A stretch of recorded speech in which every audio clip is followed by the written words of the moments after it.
आणि परशुरामाने एक भव्य असा स्टॅच्यू मीरामाच्या प्लॅटोवरती उभं केला. आपण खरोखरच म्हणजे ह्या पूर्ण ह्या आपल्या वैद्यकीय सेवा देत असताना आपली साहित्यिक असेल, सांस्कृतिक असेल, सामाजिक असेल, वैद्यकीय सेवा असेल यामध्ये केलेलं कार्य हे खूप खूप मोठं आहे. आणि नक्कीच म्हणजे आपल्याला यापुढे या कार्यामध्ये सगळ्या लोकांचं तर सहकार्य कोकणातल्या सगळ्या लोकांचं आहे. टिळक स्मारक वाचन मंदिराचं तर असेल, पण त्याच्या मुख्यमंत्री म्हणा किंवा मित्र म्हणून म्हणा आपल्या कार्यामध्ये सपोज मलाही कुठेही संधी जरी मिळाली असेल तरीही त्या आपल्या त्याने त्याला खरोखरच चांगल्या पद्धतीने इन्फिगो नावाची आय केअर हॉस्पिटल एस्टॅब्लिश करून खूप चांगली सोय करून दिली.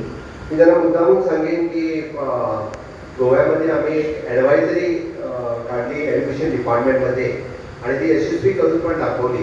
गोव्यातील 2.5 लाख मुलांचं म्हणजे प्रिलिमिनरी ऑप्थॅल्मिक चेकअप, कारण टीचर्सला ट्रेन केलं आणि इनिशियली मुलांचं स्क्रीनिंग करून 2.5 लाख मुलांचं स्क्रीनिंग करून घेतलं. त्यातल्या 33,000 मुलांना शॉर्टलिस्ट केलं आणि 33,000 मुलांच्या नंतर ऑप्थॅल्मिक टेक्निशियन ह्याने चेकअप केलं. त्यातील जवळपास 3,500 मुलांना स्पेक्टिकल्स फ्री ऑफ कॉस्ट दिलं. म्हणजे 10% मुलांना क्वेश्चन आणि नाही त्यांना जर त्यावेळी ती ट्रीटमेंट मिळाली असती तर कदाचित त्यांना इन फ्युचर म्हणजे त्यांचा नंबर वाटला असता किंवा बाहेर. आणि ऑफकोर्स म्हणजे त्यातील जवळपास 15 ते 20 मुलांना free of cost major surgery वेगवेगळ्या आपल्याला माहिती आहे डोळ्यातल्या सर्जरीही कराव्या लागल्या. यापुढेही हा उपक्रम गोव्यामध्ये अशाच पद्धतीने आम्ही चालू ठेवलेला आहे. आपल्याकडूनही या उपक्रमाला सहकार्य लाभेल अशी मी इच्छा व्यक्त करतोय. आपल्याला म्हणजे जसं म्हटलं की हा विषय पुढे नेतील आणि ते नेत नसेल तर नक्कीच गोव्या सरकारकडून न्यायची माझी तयारी आहे की मी नाही म्हणत नाही, त्यासाठी खरोखरच मी ते नाही. दुसरी गोष्ट त्यांचा म्हणजे डॉक्टर श्रीधर ठाकूर आणि गोव्याचाही खूप जवळचा संबंध आहे. आणि जवळपास त्यांचं 1-1.5 वर्ष गोव्यामध्ये म्हणजे रुग्णसेवेसाठी दिलेलं आहे. नुसी हॉस्पिटल काही काळ गोव्यामध्ये एस्टॅब्लिश झालं. ते नुसी हॉस्पिटल त्याने स्वतःहून पुढाकार घेऊन सुरू केलं होतं. कालांतराने काही वेगवेगळ्या गोष्टीसाठी ते हॉस्पिटल बंद झालं, पण त्याने गोव्यामध्येही अशा पद्धतीची रुग्णसेवा केलेली आहे. इन्फिगो आय केअर हॉस्पिटलच्या ग्रुपच्या सहकार्याने त्यांनी केलेली म्हणजे आपण म्हणतोय की त्याच्यात नितांत गरज आहे. आपण बघतोय की कित्येक लोक म्हणजे रेटायनोपॅथीसाठी असेल किंवा वेगवेगळ्या कारणामुळे विजन लॉस हा खूप मोठ्या प्रमाणामध्ये आपल्याला आढळते की विजन लॉस होतोय. आणि त्याने 50,000 रुग्णांची मोफत कॅटरॅक्ट सर्जरी केली ही गोष्ट वेगळी, पण ही चेन एस्टॅब्लिश करून लोकांना सेवा उपलब्ध करून देणं हे खूप महत्त्वाचं होतं.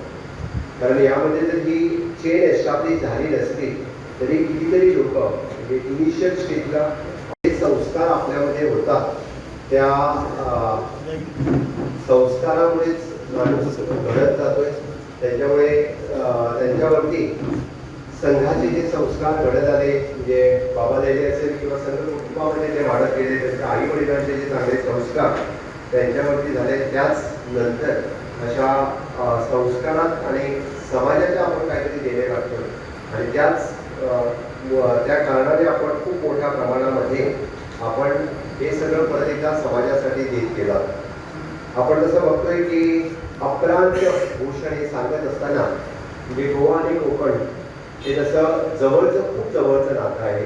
आपण जर बघितलं की भाषा असेल, संस्कृती असेल, देवकृत्य असेल आणि इव्हन जो आपण जर खाद्यपदार्थ असेल, मच्छी आणि भात याशिवाय कोकणातील लोकांचं पण होत नाही आणि गोव्यातील लोकांना होत नाही. फिश करी राईस म्हणजे मालवणीतील भाषा कोकणी आणि गोव्यातील कोकणी ही तशी समांतर आहे आणि फिश करी राईस याशिवाय दोघांचंही होत नाहीये. आणि अप्रांत हा शब्द जसा ज्या पद्धतीने म्हणजे जुन्या काळी गोव्यालाही अप्रांत म्हणून उल्लेखित केला होता. परशुराम भूमी आपण पण म्हणताय, परशुराम भूमी ही गोवा ही परशुराम भूमी गोव्यातील भूमी त्याचमुळे निर्माण झालेले. परशुरामाचा स्टॅच्यू मीरामारच्या ह्याच्यावरती म्हणजे आत्ता नव्याने 5,000 की 10,000 नाही, मला त्या अगोदर त्याने आपला परिचय करून दिला. आपण करत असलेलं काम सांगितलं की मुळात माझं काम म्हणजे नेतृत्व म्हणून पूर्ण देशभर आणि फॉरेन कंट्रीमध्ये पण काम सुरू आहे. या व्यतिरिक्त बॉटॅनिकल गार्डनच्या बद्दलही त्याने आपलं काम सांगितलं. या व्यतिरिक्त वास्तू संग्रहालयाबद्दल पण काम सांगितलं. आणि हे सगळं काम सांगितल्यानंतर मी त्यांना सांगितलं किती लोक आहेत याला महत्त्व नाही आहे, आपला सत्कार हा माझ्यासाठी महत्त्व आहे. कारण आपण जे काम करत आहात या समाजासाठी देशासाठी हे खूप महत्त्वाचं आहे. खूप कमी लोक असं काम करत असतात आणि त्यातल्या त्यात वैद्यकीय क्षेत्रामध्ये आपण म्हणतो की निस्वार्थ भावनेने केलेलं काम हे सदोदित म्हणजे खूप कमी लोक दखल घेतात.